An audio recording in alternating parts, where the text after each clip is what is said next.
আমার মা স্বাদ খাওয়ানোর পরে ভাবছিলাম হয়তো আর কারো বাড়ি স্বাদ খেতে করবো না, কারণ এই স্বাদ খেতে খেতে আমার বিরক্ত লেগে গেছে, মুখটা খুবই খারাপ হয়ে গেছে পায়েস খেতে খেতে। তারপরে দিয়ে আমার বড় বৌদি করলো, মানে আমার বড় জেঠিমা একবারই, তো আমার বড় জেঠিমা আর পৃথিবীতে নেই। তো ওই যে বৌদি আমার নাকি স্বাদ রান্না করছিল। পায়েস খাওয়ার পরে বসেছিলাম, একটু জিরে ভাঙছিলাম, হজম করে ভাঙছিলাম। তারপর এদিকে মাংস রান্না হইতেছে, তো মাংস রান্না হলে পরে আমার কিন্তু আবার ভাত খেয়ে দিব।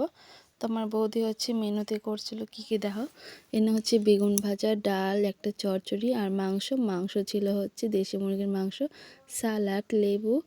এনে কিন্তু খুব একটা ভিডিও করা নেই, ওই একটু ভিডিও করা হয়েছিল, আর আমার ভাস্তি ভিডিও করে দিয়েছিল।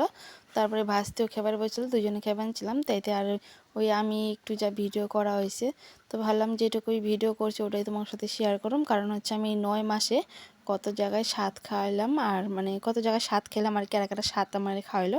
তো ভাবলাম যে ওটাই তোমার সাথে ছোটো করে শেয়ার।